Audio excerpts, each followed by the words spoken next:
Praise the lord all of you. Providence క్రిస్తు అందరికి వందనాలు చెల్లించుకుంటున్నామండి. మరలా మరే కుమారు ఇలాగ మీ అందరిని కలవడానికి దేవుడు చిక్కులను బట్టి వందనాలు. మరి గడిచిన రెండు రోజుల్లో మరి నేపాల్లో జరిగిన మరి భయంకరమైన విషాదాన్ని మరి ప్రపంచం అంతా చూసింది. ఎంత దారుణంగా మరి అక్కడ పరిస్థితులు జరిగినాయో మరి మనం సోషల్ మీడియా ద్వారా మనం చూసాం. మరి అటువంటి ఉగ్రత వస్తే మరి మనిషి యొక్క స్థితి పరిస్థితులు ఎలా ఉంటాయో మన హృదయాల్లో అనేక ఆలోచనలు ప్రతి ఒక్కరిలోనూ పుట్టాయి. మరి అంత భయంకరమైన కొండ చర్యలు, మరి ఆ యొక్క వరద, అవన్నీ చూసి నేను కూడా కలత చెందాను.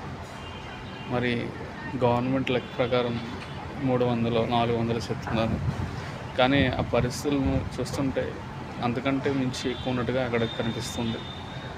మరి మనుష్యుడు మరి ఏ పాటువాడు నిజంగా మరి తనకు తాను గర్వపడాలన్నా హెచ్చించుకోవడానికి ఏమాత్రం మనిషి సరిపడు.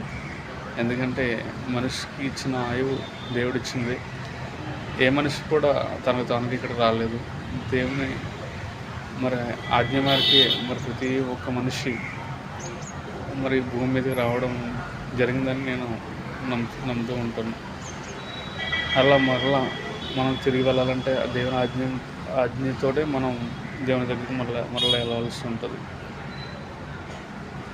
మనిషిని ఆయువు గాలి బుడగ లాంటిది అని మరి ఒక బైబిల్ గ్రంథంలో మనం చూడటం జరుగుతుంది.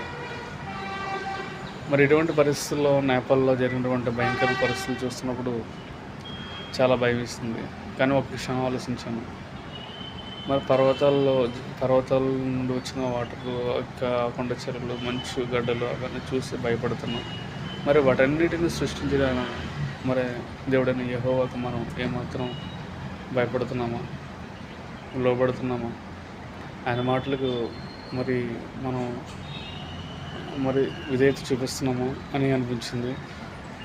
నిజమే, ఈ లోకంలో ఉన్న వాటిని చూసి మనం భయపడుతున్నాం. మరి వీటన్ని సృష్టించినటువంటి మరి ప్రభువైన అయిన యేసుక్రీస్తుని మనం ఎలాగనో మరి భయపడుతున్నాం. ఆయన మాటలకి ఏమాత్రం వెలుగునిస్తున్నాం అది ఆలోచించుకున్నాం. ప్రతి ఒక్కరూ మనం దేవుడైన యెహోవాను ప్రేమించాలి, సేవించాలి. ఆయనకి లోబడి జీవించే మరి స్థితి ప్రతి ఒక్కరికి ఉండాలి. ఇది ప్రతి ఒక్క క్రైస్తవుడికి ఉండాలి. ఆమేన్.